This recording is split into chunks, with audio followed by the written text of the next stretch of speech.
Herzlich willkommen, liebe Zuschauer, zu einer weiteren Folge von Im Auge des Bruders mit Scott Ritter hier auf unserem YouTube-Kanal Gegenpol. Mein Name ist Monique Stegemann und in dieser Woche geht es um folgende Themen. Kommt die israelische Bodenoffensive in den Gazastreifen und was machen die US-Flugzeugträger-Kampfgruppen? Aus welchem Grund lässt Saudi-Arabien US-Außenminister Antony Blinken die ganze Nacht auf Kronprinz bin Salman warten? Und wird der Konflikt zwischen Israel und Hamas enden? Die israelische Armee steht kurz vor dem Einmarsch mit Bodentruppen in den Gazastreifen. Zur Vorbereitung führt die israelische Luftwaffe seit Tagen schwerste Bombenangriffe durch. Doch die Regierung von Benjamin Netanyahu zögert noch und gab als Grund schlechte Wetterbedingungen an. Doch israelische Beobachter gehen davon aus, dass Netanyahu Angst vor einer zweiten Front im Norden gegen die libanesische Hisbollah hat. Wie siehst du das? Wohin steuert dieser Konflikt zwischen Israel und was werden die USA mit ihren 2 Flugzeugträger-Kampfgruppen machen, die sie in die Region verlegt haben? Well, let's be clear on a couple things. The air campaign that Israel is waging in Gaza has nothing to do with the ground campaign that people are talking about. It's not a preparatory fire for assisting the tactical and operational activities of the Israeli Defense Force. It's instead part of a policy that Israel's had in place for some time now, unofficially prior to 2006, but since 2006 officially, the Dahiyah policy, mowing the grass. Disproportional use of force against civilians in an effort to seek to break their spirit so they no longer support the organizations like Hamas or Hezbollah. This is the policy. That's what's going on. Not a single target that's being hit has a military impact on Hezbollah or Hamas. Hamas is underground. Hamas has been burying itself for years now. All of their resources, their command and control, their logistics, they're all underground. Nothing's above ground. So everything Israel's bombing above ground is being done to bring harm to civilians, deliberately so. It's a war crime. So we need to point that out, that what Israel is doing is a massive war crime against the Palestinian civilians. And it's part of a policy, the official stated policy that's been known to everybody, including Germany, by the way, which just threw its weight behind the Israeli government. The Germany might want to acquaint itself with the Dahiyah policy and see if that indeed matches the values that Germany purports to embrace. I would imagine it doesn't, but if it does, maybe I'm not so wrong when I say Germany isn't far removed from its Nazi past, because what the Israelis are doing against the Palestinians, this Dahiyah policy, this collective punishment policy, is very much resembling the collective punishment of places like the Warsaw Ghetto by the Nazis before they annihilated the occupants. So, yeah, Germany, reflect on your history, reflect on your morals, reflect on what you purport to be, because supporting Israel doesn't reflect any of that. Now, as for going into Gaza, understand that Israel did this in 2014, and it didn't end well for Israel. They lost a lot of guys. It proved to be an extraordinarily difficult fight, and they eventually had to withdraw. They go into Gaza today. Again, one must realize that they're walking into an ambush that has been set by Hamas. Hamas planned this operation well in advance, every aspect of it. They knew what they were doing. They took the Israelis by surprise on October 7th, and by carrying out the violent actions that they did, they knew that Israel will have no choice but to mobilize and come in after them. It's what Hamas wants Israel to do. So Israel is setting itself up for defeat. They're going to walk into an ambush where Hamas will have the tactical and operational initiative, and it will cost Israel thousands of lives. And they know this. There's another problem, too. The problem is that the military doesn't want to do this. These are reservists. These are people who spent 2.5 years in the military, most recently not performing combat duties, but performing occupation duties in the West Bank, where Rather than learning how to close with and destroy the enemy through firepower and maneuver, they were beating up 10-year-old boys, bullying 15-year-old girls, and shooting unarmed old men. That's what the Israeli army did for the last decade. And so any reservist that's out there right now coming back on active duty is a reservist who understands what it means to be a brutal occupier, but they don't know anything about actual combat. And they're getting ready to go to war against a fanatical enemy who's been training to fight them from day one. And it's not just Hamas. If Hezbollah up north in Lebanon joins the fight, Israel can't beat Hezbollah. Hezbollah is the only Arab military force that has defeated Israel not once, but twice. They liberated southern Lebanon from the Israelis in 2000, and they fought the Israeli army to a standstill in 2006. Since that time, Hezbollah has not only expanded its military capabilities, but it has hardened them through, the forge of war. Hezbollah played a leading role in a lot of the fighting that's taken place in Syria over the course of the last decade. And the combat experience that's been accrued there would be invaluable going up against an Israeli military that lacks similar combat experience. As I said, the Israelis they aren't in the business of getting ready for real war. They're in the business of occupying the Palestinians. And so Hezbollah would not only defeat the Israeli army, but probably occupy much of northern Israel to include the Golan Heights and reaching the Sea of Galilee. And there's nothing Israel can do to stop them because they don't have a military capable of stopping them. So now we come to the United States. The United States recognizes this, understands that if Hezbollah gets involved, Israel won't be able to defeat them. So we're trying to intimidate Hezbollah with 2 aircraft carrier group and a 2,000-man strong amphibious ready group. We don't have the power to defeat Hezbollah either. So, we're setting ourselves up for failure. The only option here is for Israel to seek a negotiation with Hamas. It'll be very difficult for Israel to do politically, but they really have no other choice, because if they continue forward with an invasion of Gaza, A, they're going to lose that invasion. B, it's going to trigger a Hezbollah response, which C, will beat Israel up north. And then Israel will have no negotiating power. Right now, Israel can pretend to have some sort of military competency that it can fall back on. But if Israel allows itself to be humiliated by Hamas and Hezbollah both, that's the end of the myth of the unbeatable Israeli army. Du hast es schon angesprochen. Laut Berichten der CNN hat die US-Regierung entschieden, 2000 Marines nach Israel zu entsenden. Diese Kampftruppe soll dann wohl den Auftrag erhalten, verschleppte US-Bürger aus dem Gazastreifen zu befreien, sollte die Hamas sie nicht freilassen. Wie kann man sich so eine Operation vorstellen? Und birgt sie nicht die Gefahr, dass es zu unvorhergesehenen Ereignissen führt? Man denke nur an die gescheiterte Operation Eagle Claw in Teheran 1980 oder den Anschlag auf die Marines in Beirut 1983. Well, first of all, the U.S. Marines will not be used in Gaza at all. There's no reason for them to be used in Gaza. If any Americans are among those hostages, they can only be released through negotiation. The U.S. does not have the intelligence capabilities to gather the data necessary to support a hostage rescue mission. If there was a hostage rescue mission, it would not be carried out by the Marines. It would be carried out by U.S. Army Special Operations Forces from Delta Force or U.S. Navy Special Operations Forces from Dev Group or SEAL Team 6. The Marines have limited special operations capability. They can do non-combatant evacuations. They can do limited hostage rescue. They have a certain skill set. That skill set does not include going into a densely urban environment, carrying out, complex operations with insufficient forces. 2,000 Marines is not a lot of Marines, not when you're talking about Gaza. Israel mobilized 360,000. And I know the Marines are pretty good. I used to be one, but we're not that good. There are limitations to what can and can't be done. The Marines offer a force and readiness. Look, if there was an emergency situation where they had to go in for a limited duration operation in Gaza, they could do it. They could go in, do a job, get out.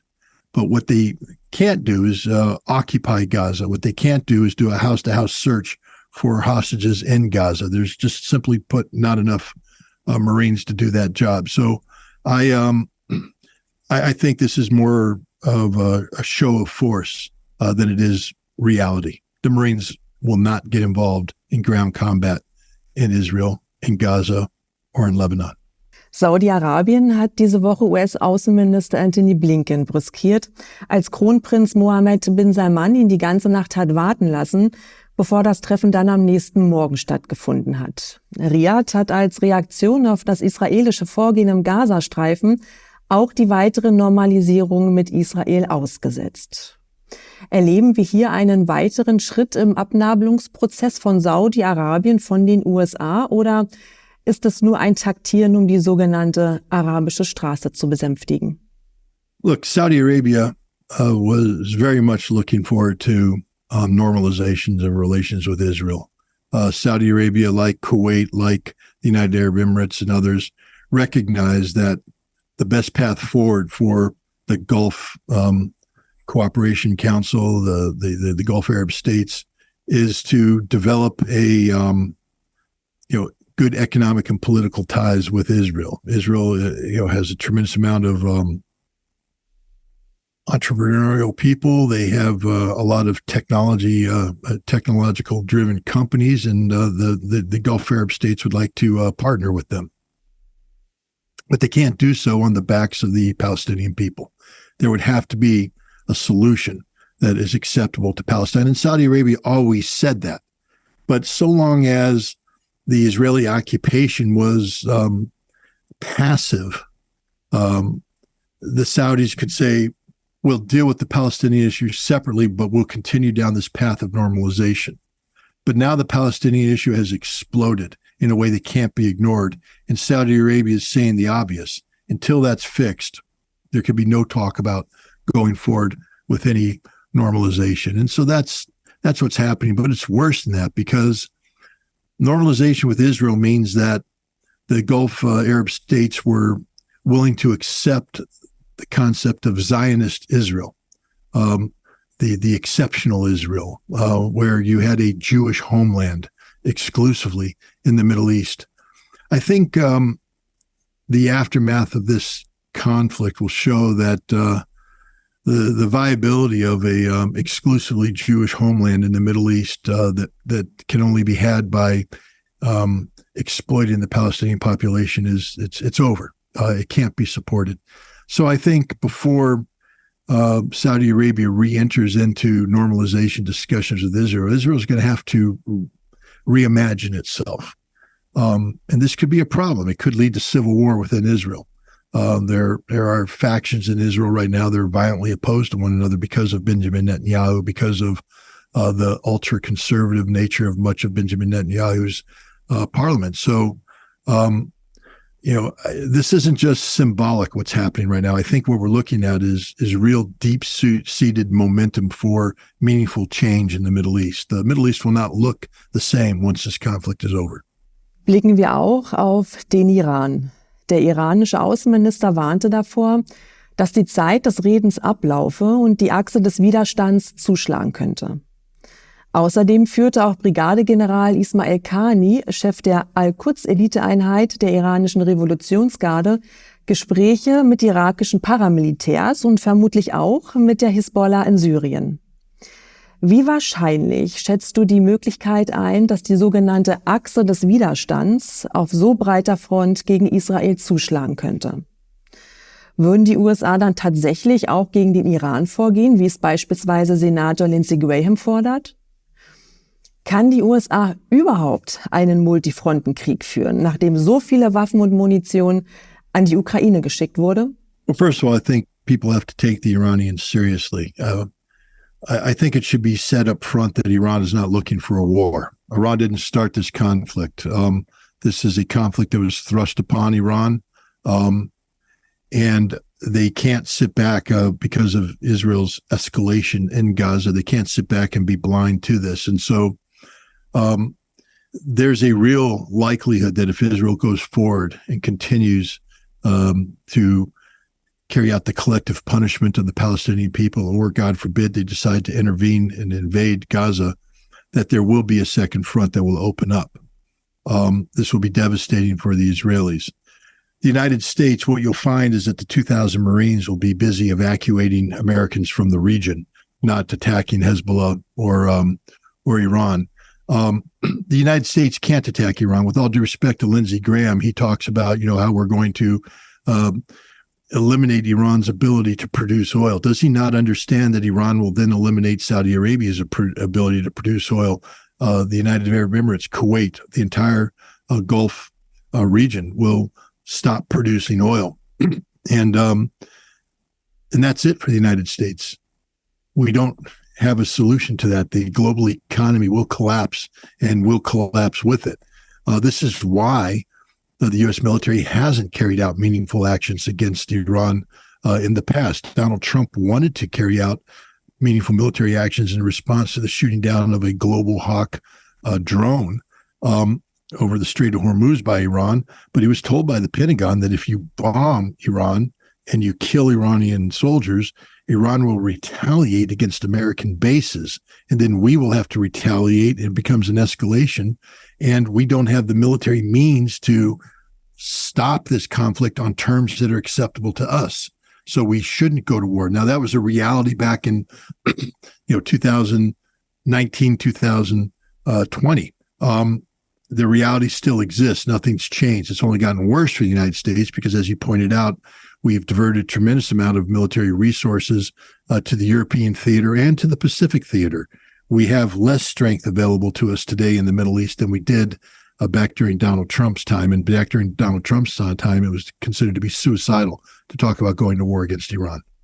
Jeder Krieg, jeder bewaffnete Konflikt hört eines Tages auf. Was denkst du, wie wird dieser Konflikt aufhören?